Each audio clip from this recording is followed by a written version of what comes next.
Nous commençons une série d'enseignements pour nous préparer à la Pentecôte. Il est important, chers frères et sœurs, que nous puissions entrer dans la logique du calendrier de l'Église et en bénéficier de toutes les grâces qui découlent des temps forts de l'Église. Nous avons vécu les temps des carêmes. Nous sommes en plein temps des Pâques et nous tendons vers l'Ascension. L'Ascension à la Pentecôte. Après la Pentecôte, nous allons attendre et nous attendons la parousie, la venue de Jésus en gloire. Vous savez, mes chers frères et sœurs, très souvent, nous, les catholiques, nous sommes complexés par rapport aux autres confessions religieuses. Quand, par exemple, on dit le Saint-Esprit, vous les catholiques, vous ne connaissez pas le Saint-Esprit. Ou le Saint-Esprit est quasiment absent dans l'Église catholique. Nous avons les dons du Saint-Esprit. Nous parlons en langue, nous prophétisons, il y a tous les ministères. Raison pour laquelle nous allons faire toute une série d'enseignements. Ce sera un temps de formation. Pour que vous puissiez approfondir ces enseignements, vous puissiez vous en approprier et en vivre et être amis du Saint-Esprit. Et c'est le but. Alors, aujourd'hui, j'aimerais simplement attirer notre attention sur les images qui sont utilisées dans la Bible, qui nous renvoient d'abord au Saint-Esprit. Autrement dit, la symbolique du Saint-Esprit. Vous savez, pour expliquer les réalités hautement spirituelles, la Bible va utiliser des images. On appelle cela métaphore. Et pour nous faire comprendre, pourquoi? Parce que nous sommes chairs, certes nous sommes aussi esprits, mais nous devions beaucoup plus comprendre ces réalités à travers d'abord des images. Alors aujourd'hui, nous allons comprendre, essayons de comprendre la personne du Saint-Esprit à travers quelques images qui sont utilisées dans la Bible. Vous voyez, nous les catholiques, les orthodoxes, l'Église d'Orient, dit de nous que nous sommes des bébés dans la pneumatologie, c'est-à-dire dans la science de l'Esprit Saint, nous ne connaissons pas tout. Nous aussi nous disons, des orthodoxes, qui sont des bébés dans la christologie, c'est-à-dire les mystères du Christ ou la réflexion critique sur le Christ. Or, il y a un rapport très étroit entre la christologie et la pneumatologie, entre Jésus-Christ et le Saint-Esprit. Je commence par quelques images. La première image, d'abord, c'est lors du baptême de Jésus. Quand Jésus était baptisé par Jean le Baptiste, il y a eu 3 éléments importants. Le ciel qui s'ouvre. Il voit, deuxième élément, il voit que ses filles entendent que celui-ci est mon fils bien-aimé. Troisième élément, l'Esprit Saint descend sur Jésus sous la forme d'une colombe. Donc, essayons d'abord de comprendre la première image, l'Esprit Saint comme colombe. Dans la tradition juive, la colombe nous renvoie toujours à la douceur, nous renvoie à la paix, nous renvoie à la quiétude. La colombe est innocente. Quand nous regardons dans l'Ancienne Alliance, déjà dans les livres de la Genèse, la présence de la colombe. Lorsque Dieu a détruit à cause. La gravité du péché de l'homme a détruit l'humanité. Dieu a sauvé Noé et sa famille. C'est Noé et sa famille qui étaient entrés dans l'arche qu'on appelle l'arche de Noé. La terre était occupée par des eaux. Beaucoup étaient morts. Toute l'humanité, à l'exception de Noé et les siens. Noé a fait longtemps dans l'arche de Noé. Mais il fallait un certain moment qu'il sorte. Mais pour savoir que la terre était maintenant habitable, on pouvait l'occuper, Noé a relâché la colombe. La colombe est partie la première fois. La colombe a volé, cherchant un endroit où il fallait qu'elle se pose. Elle n'a pas trouvé. Elle est revenue. Noé a compris que non, la terre n'était pas encore prête. La terre était occupée par de l'eau. La deuxième fois, après quelques jours, il relâche encore la colombe. La colombe s'en va. Essaie de voir, non. La terre était encore boueuse. Elle ne pouvait pas se poser. La colombe est revenue. Et quand la colombe était revenue, Noé a compris, non. Et la troisième fois, la colombe est partie et la colombe est revenue avec quoi? Avec quoi? Avec quoi? Avec la feuille de palme. Et Noé a compris que la colombe s'était posée quelque part. Et la colombe a rapporté le rameau, les rameaux que nous utilisons à la messe de rameaux, les rameaux qui nous envoient à la justice. Le juste poussera comme un panier, comme un cèdre vivant, il grandira. Alors cette colombe-là, après avoir déposé, la colombe était partie maintenant une fois pour toutes, disent les pères de l'église. Cette colombe était à la recherche de quelque chose sur lequel elle va se poser. D'un être humain, parce qu'il fallait qu'il y ait mariage entre la colombe et cet être humain. La colombe a plané pendant des siècles et des siècles. Elle a plané chez les patriarches. Elle ne pouvait pas se poser sur Abraham. Elle ne pouvait pas se poser sur Isaac. Elle ne pouvait pas se poser sur Jacob. Elle a plané sur les prophètes. Elle ne pouvait pas se poser sur Isaïe, sur Ézéchiel, sur Jérémie, sur Osée. Elle a plané chez les rois. Elle ne pouvait pas se poser sur David, sur Salomon. Elle a plané sur les juges. Jusqu'à ce que la colombe était à la quête de quelque chose ou de quelqu'un qui va incarner le mystère de l'agneau.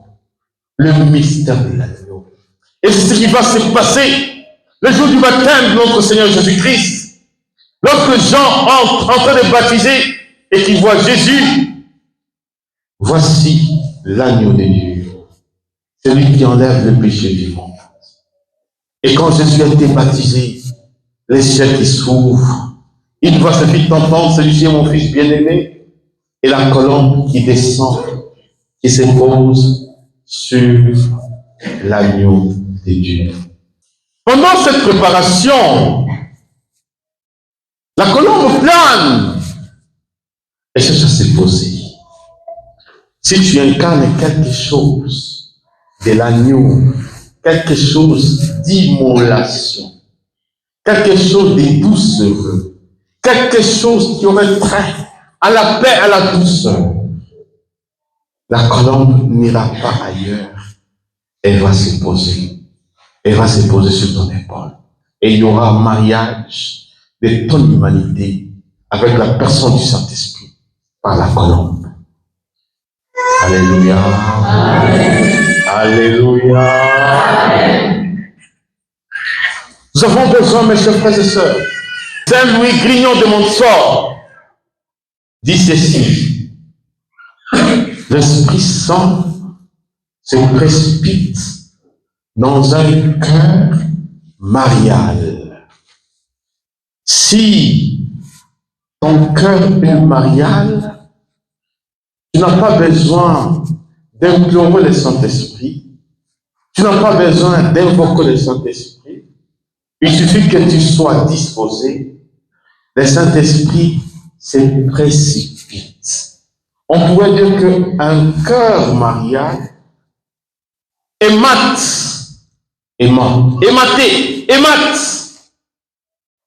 le Saint-Esprit et l'attire. Pourquoi? Parce que pendant l'annonciation, l'archange Gabriel dit à la Vierge Marie, elle a des choses qui posent.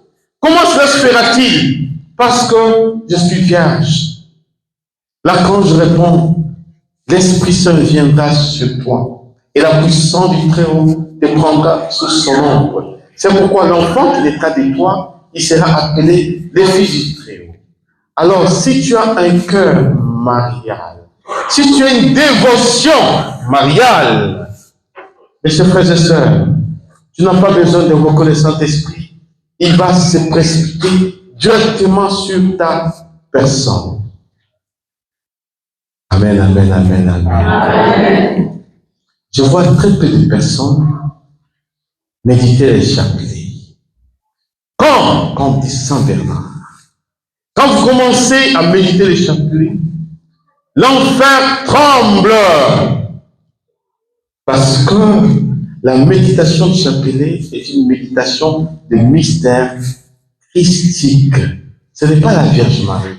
L'annonciation, premier fruit de l'annonciation, la visitation, tout ça, il y a au cœur, avant tout d'abord, le Christ. Et quand nous méditons le chapelet, parce que nous citons le nom de celui qui n'a pas connu de péché, celui qui a été préservé du péché originel, la Vierge Marie. Or, le diable nous accuse de tous nos péchés. C'est qu'ils font les prières de délivrance. Ils savent, dans chaque exorcisme, quand on associe la Vierge Marie, les démons tremblent. Alors, dans un cœur marial, le Saint-Esprit se précipite. Deuxième image. Alléluia. Amen. Le Saint-Esprit, Actes des Apôtres 2, les jours de la Pentecôte, on a pu voir le langue de feu. Le Saint-Esprit, nous le comprenons, il se manifeste aussi comme le feu. Un jour, j'étais invité à Milan, à aller prêcher. C'était la semaine d'effusion du Saint-Esprit, de cette semaine. Je prêchais pendant l'effusion, j'entendais toujours les Italiens invoquer le Saint-Esprit. Fire, fire, fire, fire. Ça signifie feu, non? Fire, fire. Donc c'est le Saint-Esprit. Alors, pourquoi est-ce que le Saint-Esprit pourrait être compris comme le feu? Vous savez, le Saint-Esprit, il est Dieu. Parce qu'il est la troisième personne de la Trinité. Je crois au Saint-Esprit qui est Seigneur. Qui est Seigneur. Il reçoit la même adoration et la même gloire. Il a parlé par le prophète. Ce que nous disons dans notre credo. Alors, Dieu est le feu dévorant, comme nous dit les psaumes. Il dévore alentour tous ces rivaux. Quand nous regardons d'abord la présence du feu, quand Dieu s'est manifesté à Moïse, Exode 3, 14, il s'est manifesté comme le feu dans un buisson ardent. Moïse est en train de paître les troupeaux, il regarde, il voit un buisson. Il s'est dit, mais attends, il était curieux d'aller voir. Et quand tu voulais aller voir, il entend une voix, ne t'approche pas, enlève tes sandales là où tu te tiens, c'est un lieu saint. Et Moïse enlève les sandales, il se met à genoux, il commence à contempler le feu. Dans un buisson. Le buisson, c'est une sorte d'arbuste qui ne donne pas de fleurs ni de fruits, mais qui n'a que des épines. Mais ce qui est paradoxal, Ce buisson n'était pas en train de se consumer. Et pourtant, il y avait du feu. Ce feu-là nous renvoie d'abord au cœur de Dieu, qui brûlait de feu pour la libération de ce peuple. Ce feu-là nous renvoie à la situation difficile que traversaient les Hébreux en Égypte. C'était leurs larmes, c'était une souffrance. Et il fallait maintenant que Dieu descende pour pouvoir libérer. Nous comprenons pourquoi il dit, j'ai vu la misère de mon peuple. J'ai entendu son cri. Je me décide pour aller les sauver. Je descends pour aller les sauver. Parfois, le Saint-Esprit se manifeste comme le feu. Mes chers frères et sœurs, je ne sais pas si je prie pour une religieuse. Je vais invoquer le Saint-Esprit. Vieux feu de Dieu. Je ne sais pas si je prie pour un prêtre. Je pourrais demander, viens, feu, sur le prêtre. Raison pour laquelle nous devions un peu comprendre la théologie sur le Saint-Esprit. Il y a un travail que le Saint-Esprit a déjà fait dans une assemblée peut-être charismatique, dans un groupe de prière, où la première fois il s'est manifesté comme feu de bois. Et quand le Saint-Esprit se manifeste comme feu, c'est pour détruire au-dedans de nous les œuvres stériles de l'éternel. Il est détruit. Quelqu'un qui est possédé, quelqu'un qui est sous l'emprise de liens, quelqu'un qui est sous l'oppression, quelqu'un qui est sous l'influence maligne, démoniaque. Cet homme-là, quand je l'écoute, je pourrais dire que non, cette personne a besoin que j'invoque sur cette personne, le Saint-Esprit, comme le feu. Et le Saint-Esprit va brûler tout ce qui n'est pas de Dieu. Il brûle, il purifie, comme on purifie l'or au feu. Il purifie et il veut à ce que nos l'âme soit pure, soit irréprochable, soit agréable devant Dieu. C'est le rôle du Saint-Esprit. Quand j'ai déjà traversé cette étape-là, et parfois, je n'ai pas besoin d'invoquer le Saint-Esprit comme feu. Parce qu'au-dedans de moi, il n'y a pas les œuvres stériles des ténèbres. Pour que le Saint-Esprit se manifeste comme feu. Amen, amen, amen, amen. Amen, amen, amen, amen. Amen. Mais j'aurais besoin peut-être de demander que le Saint-Esprit se manifeste comme la colombe. C'est-à-dire que je goûte la présence de Dieu. Une présence douce, heureuse. Une présence paisible. Nous n'avons jamais goûté à la paix. Et nous ne connaissons pas la véritable paix. Quand Jésus, après la résurrection, Jésus souffla sur eux et leur dit, recevez l'Esprit Saint. Jésus leur communique la paix. Nous ne connaissons pas la véritable paix. Et alors quand nous invoquons le Saint-Esprit, comme colombe, il se manifeste comme la paix, comme la douceur. Et parfois, quand j'écoute une personne, je dis non, je vais invoquer la colombe sur cette personne. Et le Saint-Esprit vient, il va travailler le cœur de la personne de manière douce, douce et heureuse. Et la personne écoutera. Mais parfois, quand j'écoute un païen qui est tellement chargé, et parfois je vois le Saint-Esprit, tu vois les petits esprits démoniaques, tu me brûles, tu me brûles, tu me brûles. Effectivement, le Saint-Esprit se manifeste comme le feu. Et petit, laisse-toi brûler, parce qu'avec ces esprits-là, tu ne peux jamais être agréable à Dieu. Alléluia. Amen. Alléluia. Amen. Quand j'invoque le Saint-Esprit comme feu, c'est pour me préserver du feu éternel, la gêne. Parce que s'il y a les œuvres mortes au-dedans de moi, les jours où je mourrai, il y a un autre feu qui m'attend. Ce feu-là qui ne s'éteint jamais, c'est le feu de l'enfer. Le corps, dans ce monde du Saint-Esprit, se manifeste comme feu. C'est pour nous préserver d'abord du feu éternel, de l'enfer. Raison pour laquelle il nous brûle, il nous purifie. Amen, amen, amen, amen. Amen, amen, amen, amen. Une autre image. Le Saint-Esprit comme vent, le vent impétueux. Vous savez, le prophète Ézéchiel 47, dans sa vision, Dieu l'a pris, il l'a fait visiter. Il était dans une montagne. Il regarde dans la vallée, il voyait des ossements desséchés. Fils d'homme, ces ossements peuvent-ils vivre? Seigneur, toi seul tu le sais. Invoque l'esprit aux quatre vents. Invoque l'esprit aux quatre vents. Et il a invoqué l'esprit aux quatre vents. Il a vu que les ossements se sont rassemblés. Mais ce n'est pas pour autant qu'il y avait la vie. Et Dieu demande au prophète, souffle. Alléluia. Souffle sur ces ossements pour qu'ils prennent vie. Et le prophète a soufflé. Les ossements, la chair a commencé à pousser sur les ossements. Quelqu'un qui n'a pas le Saint-Esprit, il a l'apparence d'être vivant. Et pourtant, certains n'osent pas dessécher. Alors, quand le Saint-Esprit se manifeste comme vent, il est d'abord violent.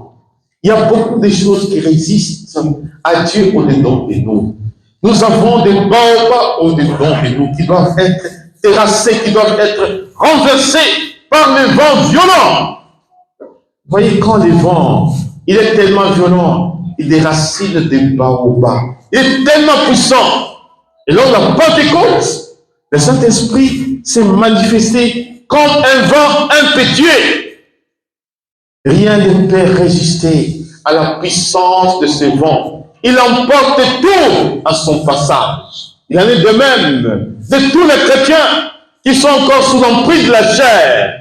Quand le Saint-Esprit, il y a tellement de résistance. Et, mes chers frères et sœurs, dans l'église, quand tu as beaucoup de rosicruciens, dans l'église, quand tu as beaucoup de francs-maçons, dans l'église, quand tu as beaucoup de sorciers, et pourtant qui sont chrétiens, ce sont des baobabs qui sont là, mais en train de transmettre une sève mortelle dans l'église. Il faut un certain moment, pour un renouveau de l'église, il faut que le Saint-Esprit se manifeste comme le vent et il emporte tout à son passage. Il y a des rosicruciens à un certain moment qui ne pourront plus tenir parce que le Saint-Esprit va se manifester. La prophétie du cardinal Journet, Charles Journet. Dans les derniers temps, Dieu enverra son esprit de manière inespérée. Des hommes et des femmes se lèveront. Ils auront tant d'honnêteté dans leur cœur. Ils prophétiseront. Ils témoigneront. Ils évangéliseront. À les entendre parler, on croira réentendre des apôtres. Et pourtant, ce sont des hommes quelconques. C'est le cardinal Charles Journet qui donnait cette prophétie pour nombre de temps. Et effectivement, il disait que le Saint-Esprit se manifeste comme le jour de la Pentecôte. Le pape Jean 23, à la veille du Concile Vatican II, quand il a convoqué le Concile Vatican II, il priait que se renouvellent les merveilles de la Pentecôte, où le Saint-Esprit s'était manifesté comme le vent. Mes chers frères et sœurs, lorsque nous sommes en train de cheminer, au début de notre cheminement, il y a tellement de choses qui résistent au-dedans de nous. Comment expliquer quelqu'un qui a été loin du Seigneur, un meurtrier, un assassin, saisi par le Seigneur, quelqu'un devient une création nouvelle, transformée. Ce que le Saint-Esprit s'est manifesté comme baobab, tout ce qui résistait à Dieu, il a tout emporté, il a laissé le terrain tout à fait agréable à Dieu, notre humanité. C'est le Saint-Esprit qui se manifeste comme le vent. Une autre image, le Saint-Esprit se manifeste comme le souffle. Oh, le souffle, c'est le contraire du vent.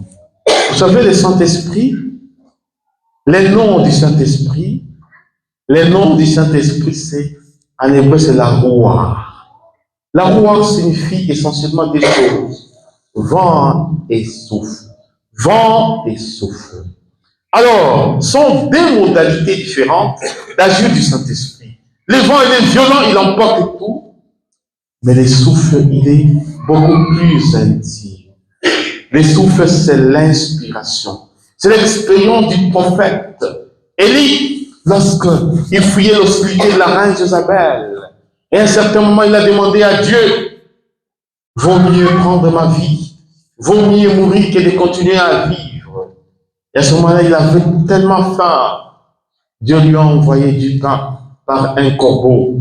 Il a réveillé et dit, et prends ce pain, car la route est longue. Et le rendez-vous avec ses prophètes, c'était au mont Horeb.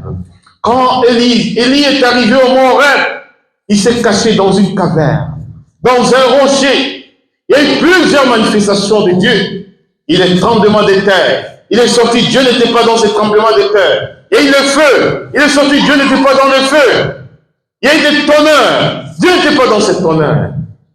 Quand il y a eu ce que nos Bibles traduisent par la brise légère.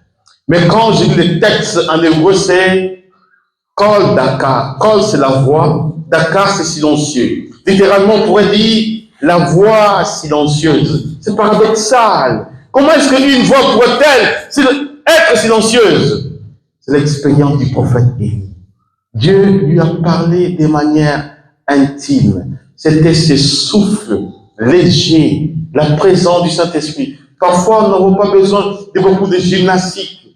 Le Saint-Esprit, on peut juste l'inviter. Il vient de manière discrète, de manière sobre, de manière intime. Et à ce moment-là, il nous inspire, il nous parle, il nous touche par des émotions, des poussées, il nous touche par des inspirations. Ça veut dire, il se manifeste comme une lumière qui se projette sur nos facultés intellectuelles et qui nous donne de saisir une vérité dans la foi. Alors, il nous parle tellement à notre âme. C'est l'intimité.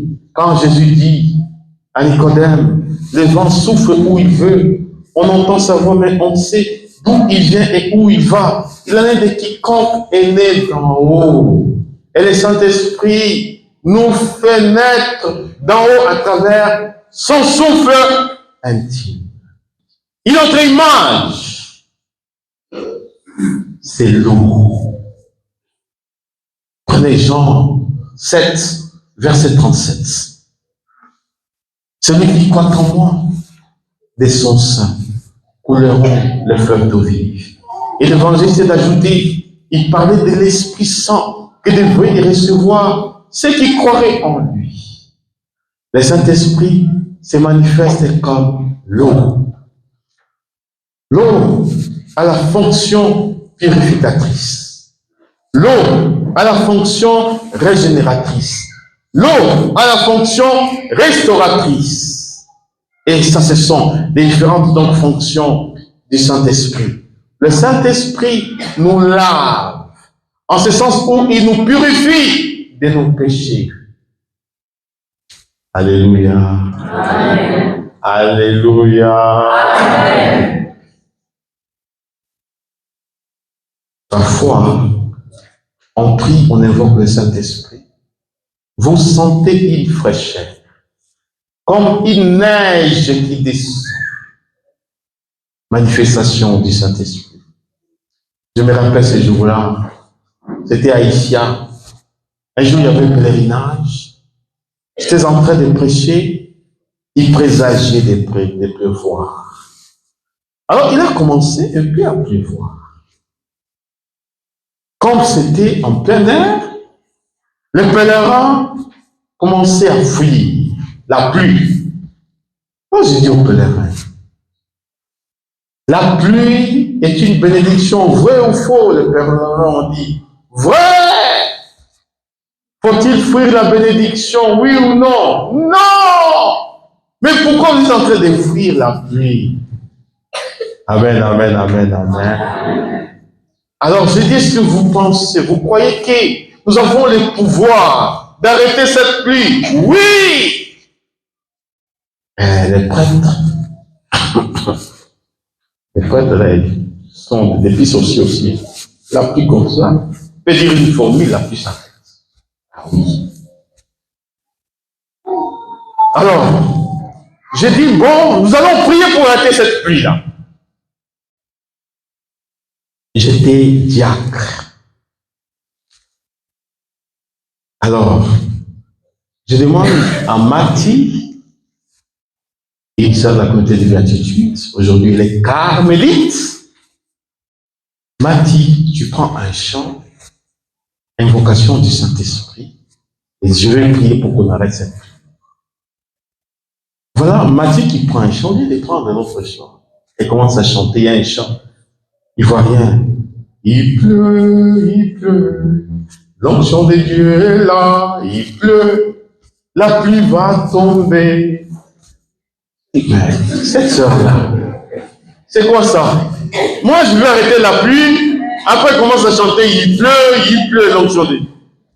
Mes chers frères et sœurs, quand il a pris ces chants-là, je ne peux pas prier parce qu'il ne faut pas se contredire. La pluie nous a chicoté. C'était pas une petite pluie, hein. Il y a eu des pèlerins qui ont fui. Mais moi-même, pour encourager les pèlerins, parce qu'il y avait un podium, moi j'étais sur le podium, donc je ne pouvais pas être mouillé. Alors, j'ai dit, Seigneur Jésus, je sors. Alors je suis sorti avec les pèlerins qui dansaient, sous la pluie. Et j'ai commencé à faire maintenant le ministère de libération et de délivrance. C'était un ministère sauvage. Mais mes chers frères et sœurs, la grande surprise, il y avait à l'époque ce qu'on appelait les paillettes d'or. La visibilité, quand le Saint-Esprit parfois se manifeste, il y a des paillettes d'or. Ce sont des petites choses comme des glaçons qui tombent sur le corps et c'est visible. À un certain moment, tu es là, tu brilles tellement la visibilité de la grâce, ou les effets de la grâce, et surtout ceux qui étaient sous la pluie, il y avait ces paillettes d'or. Juste quand la pluie a cessé, c'était impressionnant. Tu regardes celui qui est en face, et qu'est-ce qui t'arrive? Tu regardes, et qu'est-ce qui t'arrive? Mais c'était tellement, et c'était accompagné des guérisons, des libérations, des délivrances. Il y avait tellement de guérisons ces jours-là. Le Saint-Esprit s'était manifesté comme la pluie. Il pleut, l'onction de Dieu est là. Matériellement, il y avait la pluie. Et au-delà de cette pluie, il y avait la grâce de Dieu, la grâce de la guérison. Alors tout ça, ce sont les images du Saint-Esprit. Et autre image, l'onction. L'onction. L'onction. Et la matière de cette onction, c'est l'huile. Et l'huile, la différence entre l'huile et l'eau. L'eau nous touche et ne pénètre pas. Mais l'huile peut nous toucher et nous pénétrer à l'intérieur. Ça veut dire, quand le Saint-Esprit se manifeste comme l'onction, son action devient beaucoup plus intérieure. Et l'onction, sous plusieurs manifestations, l'onction de douceur, l'onction de louange, l'onction de paix, l'onction de guérison, et elle nous pénètre. Et parfois, cette onction-là apporte la guérison à nos corps. Raison pour laquelle, à un certain moment, le prêtre applique l'onction. Et quand le prêtre applique l'onction, il y a toujours une prière, invocation du Saint-Esprit sur la personne. Le Saint-Esprit s'est manifesté. Nous comprenons pourquoi Jésus, au début de son ministère, Luc 4, 16 à 20, l'Esprit du Seigneur est sur moi, parce que le Seigneur m'a consacré par l'onction. Il m'a envoyé porter la bonne nouvelle aux pauvres, ouvrir les yeux des aveugles, libérer les captifs, renvoyer en liberté les opprimés, proclamer une année de grâce du Seigneur. Et Jésus, après avoir fait la lecture, il ferma les livres et le rendit au servant et dit, cette parole s'accomplit. L'onction, l'Esprit Saint est sur moi, parce que le Seigneur m'a consacré par l'onction. Dans l'ancienne alliance, le prêtre, le roi et les prophètes étaient consacrés. La matière de cette onction, c'était l'huile. Mais Jésus n'a pas été consacré par l'huile. Il dit que le Saint-Esprit, parce que cette huile-là, bénie, témoigne de l'onction du Saint-Esprit qui est invisible, dont la matière est l'huile. Mais Jésus n'avait pas besoin, parce qu'il a été roi par la puissance de l'Esprit du Seigneur. Et notre image du Saint-Esprit. Alléluia. Amen. Alléluia. Amen. Les sceaux. Les sceaux. Les sceaux. Je parle de l'onction et les sceaux. Les sceaux, ça me configure au Christ. Me donne une marque indélébile. C'est mon appartenance à Jésus. Et je dois toujours, mes chers frères et sœurs, confirmer, déclarer mon appartenance. Je t'appartiens à toi, Seigneur Jésus. Je suis tout à toi parce que je porte un sceau. 2 Corinthiens 1, 21, 22. Celui qui nous donne l'onction, c'est le Christ. Celui qui nous a marqué de son sceau, c'est Dieu lui-même. Celui qui a mis les arts de l'esprit dans notre cœur, c'est Dieu. Donc, l'onction et les sceaux. Quelle différence entre l'onction et les sceaux? L'onction me donne, et cette onction, d'abord, me configure, a le pouvoir, mais l'onction me marque du pouvoir d'aller en mission. Et en mission, je répands le parfum de la connaissance du Christ. Celui qui porte l'onction c'est le parfum. Là où il est, il répand toujours la connaissance du Christ. Il y a des gens, des personnes là, qui sont sous l'onction et qui sont très agréables. Partout où ces personnes il y a un climat de paix. Mais il y a aussi des personnes qui ont une onction sauvage. Qui n'est pas bonne, cette onction sauvage. Quand tu as l'onction sauvage, partout où tu es, toujours des difficultés, toujours des conflits, toujours des querelles. Songui. C'est l'onction. Il y en a quand ils s'introduisent dans un groupe, c'est comme une dent pourrie. Il se fait sentir toute la bouche. C'est l'onction sauvage. Mais quand tu as l'onction, la connaissance du Christ, le parfum, partout où tu es, tu répands une paix, tu réconcilies, tu rapproches des gens. Ceux qui étaient éloignés les uns des autres, tu les mets ensemble. La mission. Alors, l'onction te donne maintenant un style de vie. Et tandis que les sceaux te donnent la forme du Christ, l'appartenance à Jésus était configurée au Christ. Galates 4, verset 9.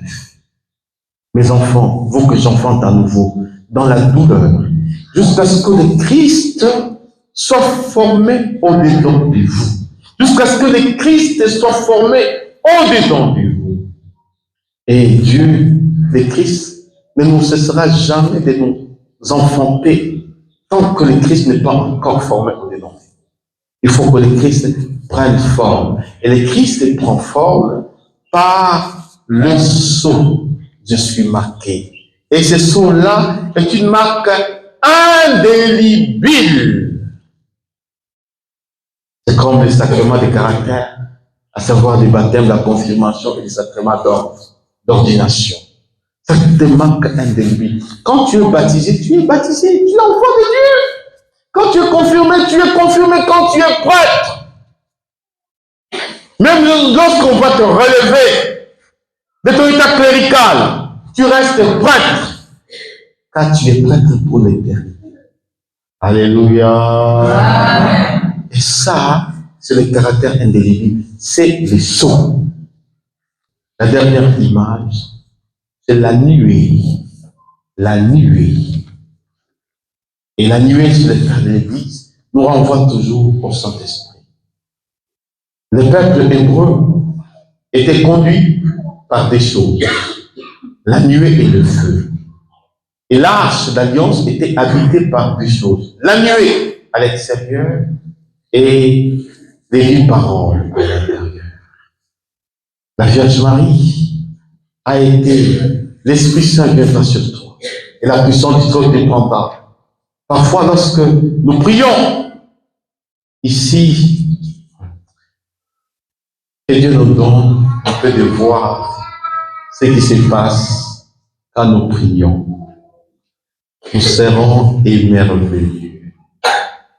Mais parce que Dieu ne veut pas que nous soyons orgueilleux, il nous maintient un peu dans l'aveuglement pour que nous ne puissions pas voir.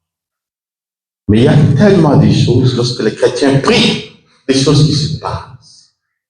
Parfois, nous sommes là, nous sommes couverts par une nuée. La sœur José à Chilomba, pendant la messe, tout en étant en état de grâce, elle voit beaucoup de choses. La nuée, la colombe, et tous ceux qui sont en état de grâce, ils jouissent de toutes ces choses. Alléluia. Amen. Alléluia. Amen. Et c'est temps qui nous prépare à la Pentecôte. Que le Saint-Esprit se manifeste comme la colombe. Il se manifeste comme le feu. Il se manifeste comme le vent. Il se manifeste comme le souffle. Il se manifeste comme l'onction. Il se manifeste comme le sceau. Il se manifeste comme la nuit. Il se manifeste comme l'eau. Et dans chaque célébration eucharistique, nous recevons la plénitude du Saint-Esprit. Il y a des épiclèses sur l'assemblée, c'est-à-dire l'invocation du Saint-Esprit, et l'épiclèse sur les oblats, pour qu'ils cessent d'être pain et vin et deviennent corps et sang.